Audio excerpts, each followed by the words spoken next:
Hello again, and this is the Stephen and Paul podcast here at House and House. I am Stephen Leckie, Associate Director here at the House, and my colleague Paul is here. Thank you, Stephen. Yes, my name is Paul Charland. I've been in Dubai for 19 years, came here in 2005, and working for House and House with Stephen and lots of other very nice people. And we're just here to discuss the current Dubai market.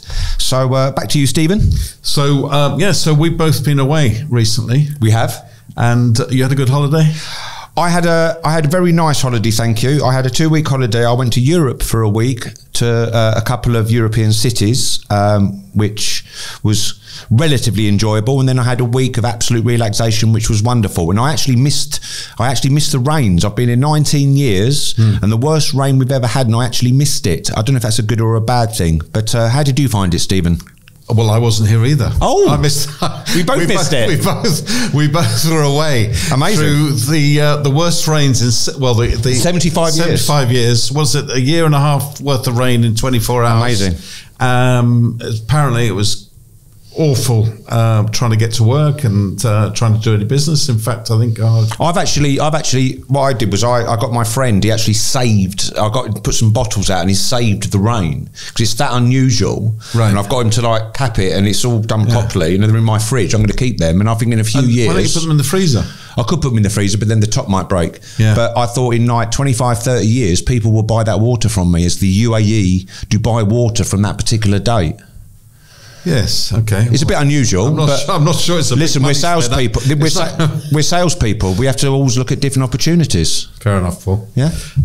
Anyway, yes. So look, one of the things that I know we've been looking into and investigating is the way that property is being developed here in Dubai in terms of the ever-evolving Dubai real estate market. Yes, exactly. And I know that you and I have sat down this morning and worked out some numbers, and you're going to give us those numbers and give us some thoughts on those numbers, please. Yes, I am. So we actually think this is quite compelling, very interesting, and I apologise now if I get a little bit tongue-tied because there is a few, but I would generally, if you're looking at Dubai as an investment, I think these are very, very interesting to listen to. So I'm just gonna start. I'll speak slowly and concisely. Nice if you can start. Thank you. So in 2021. There were, in total, in Dubai, 690,000 residential units. So that's apartments, townhouses, villas, etc.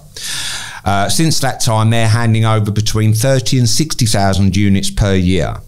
So in 2024, we expect there to be a total of around 750,000 units. Now, what the estimates are, and this is going by various reports, which we actually consider to be, good and accurate, they expect there to be an extra 110,000 units by 2028. Now, the interesting part for us is that of all these units that they're handing over every year, bearing in mind the amount of families and couples and people moving to Dubai to start a new life who are going to want bigger units, 2 beds, 3 beds, villas, townhouses. Now, of all these units handing over, 79% exactly, let's call it 80%. 80% are going to be studios and 1-bed apartments. So that means the other 20% has got to be 2 beds, 3 beds, villas, townhouses to cover 200,000 people coming here a year, of which a lot of those people are going to be families who want the bigger units. So without stating the absolute obvious, that means we're going to have a big undersupply for at least the next 5 years, probably the next 7 to 8 years of bigger units in Dubai with the amount of people moving here. So the discussion point is obviously between me and Stephen, if you're going to invest in Dubai, traditionally you always go for, the conversation was you go for the studios and 1-beds, best ROI, you can best rental yield, there's a bigger market because they're cheaper units. But now obviously where the market has matured. It's 22 years old. Now we know, because we also know the developers, this is typically a developer, if he's building, this is just one example, a new developer or an old developer building a block of apartments, 100 units, probably 80 of those are going to be studios and 1-beds. There'll probably be 10 to 15 2 beds, 5 3 beds. That's typical. The reason these developers don't build bigger units, a lot of them, is because they're scared that people aren't going to buy them. They're going to be stuck with large units on their inventory. And obviously these are more expensive units. There's also the fact that they can get more money for a studio and a one bed price per square foot. Yeah, well, they could. So the thing we're saying now is, you know, rather than if you're an investor who's thinking, well, I'm going to buy 5 studios, 5 one beds or whatever, seriously, have a look at buying 1 or 2 3 beds, or, you know, a big 2 bed, a big 3 bed, because that is where we can see the real shortage and undersupply in the Dubai market over the next couple of years. I'm going to finish there. Stephen's going to talk now, but that is just these are accurate figures as of this morning. We'd already looked at them last week, but we wanted to make sure they were correct. So it's just something to bear in mind. I'll finish there. Thank you. Over to you, Stephen. I think also what we're going to find is probably some of these master developers and also the utility suppliers are probably going to be saying, well, you know, hang on, guys, you know, we're struggling to keep up with demand here in terms of roads, infrastructure, etc. All these studios and one beds. You need to start thinking about making some bigger units. Yeah, you know? Yeah. And one other thing that you mentioned, of course, there are a lot of families and couples moving here, but there's also quite a few single people who are meeting their other half here as well, getting married, staying, relationships, having kids, etc. You know, what's your statistic on schools now? It's always interesting. Well, I mean, just to recap, I've said this before, but it's always good for new listeners, and hopefully they're staying new listeners and then become listeners long term. In 2005, there was 17 international schools. Sorry, say that again. In 2005, right, there was 17 international schools. Now there's 220 international schools. The waiting lists of the operational schools are the longest they've ever been. So there's 220 schools now. They're building more schools than they've ever built before. We speak to the relocation companies, we speak to the schools. They're the busiest they've ever been. So if you want a very good indicator of the population increase in Dubai, one of the first things you look at is education, and will my kids be able to get an education in this country? Yes, because Dubai is building more schools to deal with more people coming in, and that's just going to continue. It goes back to also the split in between larger apartments, townhouses and villas, etc. is if there are more schools, that means there's more kids, therefore more families, and then more demand on the larger units. Yeah. It's a correlation. It all works out. It doesn't take a genius to work out that the larger units are the ones that people are going to... Well, there's going to be more demand because there's less supply, if you see what I mean. Does that make sense? And interestingly, and I know, like, rule of thumb, generally people think, oh, if I've got a family, or I'm thinking, you know, or a couple, whatever, they think, oh, I want to, like, let's just think of the budget here. So most people are going to be able to afford a townhouse. A lot won't be able to afford a villa. Oh, I want to buy a 3-bed townhouse. Now, this is purely on a personal preference and a case-by-case basis, but I have seen it over the last 12 months where you're taking clients to see a 3-bed townhouse and they're actually pretty shocked at how small they are, particularly downstairs in the living area. And then that same client, I've taken them to a 15 to 1700 square foot 3-bed apartment, which has been, you know, laid out properly, and it looks huge, it looks massive, it feels so much more airy. Yes. And they then switch from thinking, I've got to buy a townhouse, do you know what, I'm going to buy a nice 3-bed apartment, it's got great facilities, I've not got to do anything, I'm not going to look after a garden, I'm not going to look after a swimming pool. It's got a gym, it's got a lovely gym, it's got probably a meeting rooms. Yeah, so all this. Some of them have got cinemas inside them now. Exactly. So the difference being is, yes, traditionally we'd always thought, or people generally think, yeah, no, a family or whatever, they're always going to want a townhouse or a house, but that's not the case. People do like apartments, particularly now with the new apartments, as you said, with all of these extra facilities on site. People do like that. There's a mixture. It's very true. Yeah. You and I are not really the sample of those people, unfortunately. Well, you used to be, but yes. Yeah, look, kids have grown up, of course, and left. Yeah. And my children, you know, when they went to school, traditionally, you know, when you got to 18, you done your sixth form here, whatever, but then you went back to Europe or your home country to do university or get a job or travel, and a lot of those people wouldn't come back because they wanted to see the world. Now, what I've seen, and I certainly see this with my boys who are in their 20s now and all their friends, I'd say, you know, of all the people that left, which was most of them, I'd say honestly 9 out of 10 have come back. They've gone to Europe. They've gone to get jobs. They're saying, "What's this tax all about? What's all these people getting stabbed going to work and fighting? And what am I doing? Let's get back to Dubai." That's what they're doing. There was an article the other day I read. Well, actually, just before I went on holiday, it was all about these expat kids who have gone off to Canada or in America to be educated. The normal was that they would stay there and get jobs, and now they're all coming back. Yeah, much better quality of life they're having, and their families are still here, of course. And interestingly, I think we looked at the figures recently. We're actually getting more inquiries from the US and Canada than we've ever actually had before. True. I think that's quite a good sign that we know that a lot of our Canadian friends are a little bit upset with Trudeau and some of his policies, and a lot of them, they have extended family in the Middle East, and they're looking to get out of Canada and Dubai. A lot of them are saying that is the only viable option where they feel that they're going to have a better life, better schooling, and feel safe and happy. And that's just one of the places. I mean, 10 years ago, most of the Americans we spoke to, you had to explain to them where Dubai was. Now it's like, no, I want to move to Dubai. It's not this is the Middle East and what's that all about? It's, no, we've looked into it and we love it. True that. Very true. What else? Well, the big news this week, obviously, is we all woke up the other day to find out that the Sheikh Mohammed has confirmed that the new airport is going to be expanded. Yeah, incredible project. 128 billion dirhams. Sheikh Mohammed is going to be putting into that. So $35 billion. Yeah, if you just in case you wanted the exchange rate, it's 3.6725 fixed. It hasn't changed. It hasn't changed for 20 years. This is as an ex-currency. What did you used to do? FX broker. FX broker. There we go. Well done. So 260. I'm just reading some facts here that I've made notes of. It's already operational. A lot of people don't realise this, but it actually is operational already. There's, I believe, Emirates Cargo is flying out of there. Some of the low-cost airlines are flying out of there, and all the private jets are flying out of there. And I know that also when the World Cup was happening at Qatar, that was where the fan zone was, isn't it? That's where all they were shuttling everybody over to Qatar for the World Cup. When was that? 2 years ago now? It wasn't last year, was it? It was 2022, was it? 2021, wasn't it? Was it really that long? I think it was 2021. No, Yeah, it was 2021.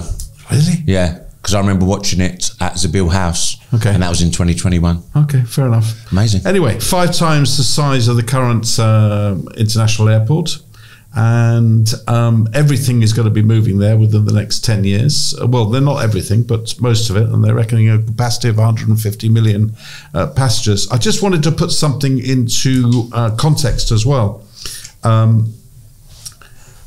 That obviously we're from the UK, so I was looking at what was happening. I remember everybody talking about Terminal 5 at Heathrow. You might be interested to know that took 20 years to build, from concept to actually delivery. 20 years. Yeah. Cost £4 billion. Interestingly, it was the longest public inquiry in British history into Terminal 5. Out of interest, of course, that doesn't actually happen here. No, it's just they're just going to get. I think the point you're making, Stephen, is that the British government, along with all the objectioners and people who didn't want it to be built, and the tree huggers, not that I've got any issue with the tree huggers, I like them, 20 years to get that all approved and signed off. Yeah. And then we look at Dubai, Sheikh Mohammed, and I think the difference was he said, okay, let's do that.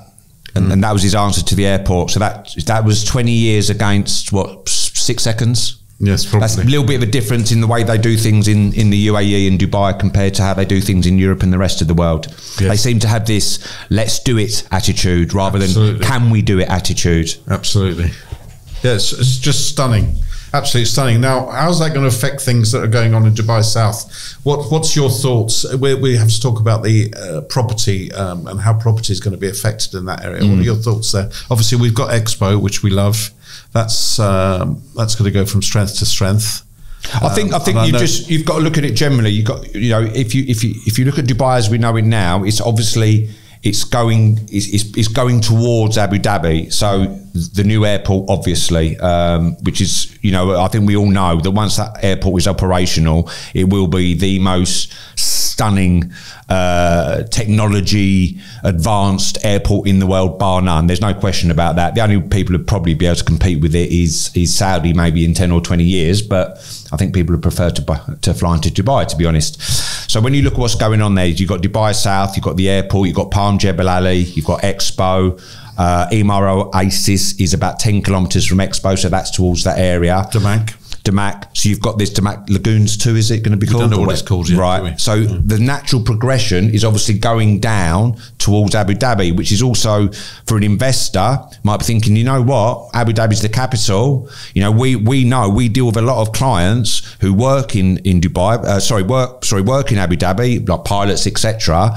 But they don't want to live in Abu Dhabi because it's just a bit boring. So they like to live in Dubai and then commute to Abu Dhabi. Now, with all the stuff going on in that particular area in the south of Dubai, if they can live there and then their commute to work is 30, 40 minutes to Abu Dhabi, that's going to be extremely appealing. And we have been selling, apart from to our investors who obviously see what's going on in the area, but a lot of our buyers have been people working in Abu Dhabi. So it's an exciting area. You reckon about 1 million people are going to be living and working in the area around the airport as a result of the airport being there? Yeah, exciting times. Definitely. What else we got to talk about? Property. Six Senses. It's quite exciting. Tallest residential building in the world. Yes.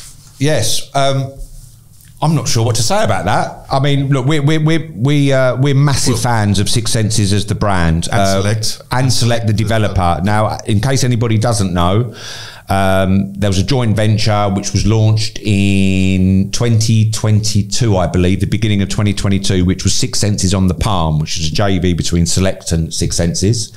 That was very successful. We believe that that's going to be one of the developments on the Palm. You know, you're going to have you've obviously got the Royal Atlantis, you've got All by Omniac, which I think is going to be pretty special. Actually, Beach House by Ellington, but certainly Six Senses on the Palm is going to be one of the standout developments. And now Six Senses have joined Select for the second time to do their first ever high-rise tower in the marina, which is going to be 110 floors or something mad like that. Well, there's a couple of close competitors. I think Bingatti have got this one tower, which is the Jacob & Co tower. And there's another tower, which I don't remember the name of now, in Dubai, which may also be a contender, but I'm pretty sure that Select are going to be one thing that I was told yesterday by one of the by George actually at Select is, which I actually found it was very good to hear and quite interesting as well. So one of the big selling points with Six Senses on the Palm was, apart from the fact it's Six Senses and they've got a fantastic name, is the facilities were like unmatched, like the amount, the size, etc. Now George was telling me yesterday that the actual recreational facilities, based on the square foot, there's actually going to be more facilities in the Six Senses in the marina than what there is on the Palm. Now, obviously, the Six Senses in the marina hasn't got the beach, so there's always going to be what Six Senses on the Palm has got. But as I said, the fact that it's actually got a huge amount of recreational facilities, everything you could ever want, and which they had to really push for, there's a rooftop pool, which apparently is extremely difficult to do for a building that high, but they've done it. That will also make a difference. To get the water at the top, really? I don't know. I don't know what would happen when it gets windy. Well, you know how the building will sway. Yeah. You think the water might come out of the pool? I don't know if it would come out. I mean, if you dived in, it would come out. But you won't be doing that soon. I don't think I'll ever be doing it. No, you won't. No. There's no chance of me getting up on that roof. I think that was very good of me. That's the only thing I've said. That's very nice of you. Thank you. That's all right. I won't say anything else. I don't know what you mean by that, but yes. But no, so look, I was a bit concerned when they announced it. I thought, Six Senses, a big tall tower in the Palm. But having looked at it more, there's definitely going to be clients for it. There's definitely going to be people who are going to think, you know what, I love the marina. I'm not going to be jumping in the car every day. I don't care about the traffic. I love the Six Senses brand. It's got everything I want. I've got a great apartment, so it is sellable. And I think the prices, obviously it's not cheap, it's Six Senses, but they're actually, for me personally, they're actually 20 to 30% less than what I thought they were going to be. Really? Yeah, I thought they were going to be near to 5,000 dirham a square foot. And they're around a 4. And they're starting at 3,000 a square foot, really? which I think is phenomenal for a Six Senses brand. Which just so everyone knows, 3,000 dirhams a square foot is the equivalent of about £700 per square foot, or what's that? About 600 euros a square foot, which is, you know, when you look at the prices per square foot and anywhere in Europe, that is incredible. Yeah, and we know it's going to be amazing. Oh, it will be amazing. The finishings will be incredible. Yeah. Select and Six Senses, we'll make sure of that for sure. So that's Six Senses. We've done the airport. What else? I think we talked about the apartment split and how that all works.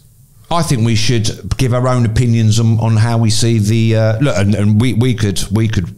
Me and Stephen could regret what we're going to say now, because it could blow up in our faces in 6 months. But I think we should give our own opinions on what we think the rest of the year holds for us. If you don't want to give an answer straight away because you've got to think of something, I've also got to think of something, but I will think of something quickly and say it. Well, you think you can think quicker than me? I don't think I can think quicker than you. I know I am quicker than you in general, not just walking, anything. No. But I'm going to give my opinion on 2024. And to be honest, just so everyone knows, this is completely off the cuff, because I hadn't given it too much thought, although I'm always obviously thinking about it, because that's my job. Yeah. I generally look. We know there's a lot of problems in the world at the moment, but it's not confined to this region. There's problems in Europe. There's problems in the US. There's problems in Asia. We just accept that the world's in a funny place. But the fundamentals for Dubai, to me, are just getting stronger. You know, I've just spent some time in Europe and the UK. I love the UK. It's my home. London's my home. But you know, you're there for 2 weeks, and for me personally, you've sort of had enough of it. And I genuinely believe that the world is in for a rough time for the considerable future. My personal opinion on Dubai is, you know, the way I liken it, effectively, I liken it to, I've said this before, but I'll say it again. You know, you look at Switzerland in the Second World War, it was sitting in Europe. Europe was burning. There wasn't a shot fired in Switzerland. The world needed it. You know, each side needed it for their own reasons. And I see Dubai in a similar light. You know, the world needs Dubai. And no side, whoever side you're on with all the conflict in the world, you know, nobody has a problem with the UAE because they're neutral, and it's going to stay that way. So I think in terms of what's happening this year and going forwards, Dubai is going to remain attractive. If anything, it's going to get more attractive, because going back to the general fundamentals from the very beginning, it's very safe. There's no tax. Great education system, great place to work. Everybody seems pretty happy. Everybody, very diverse range of cultures. Everybody gets on very well. And it's just a nice place to live. And that's my opinion. And I will finish there. Thank you. And now over to you, Stephen. So, a couple of things. Record numbers of tourists have moved, are visiting Dubai now. They're all coming back after the COVID. You've got this figure of 200,000 people a year moving here.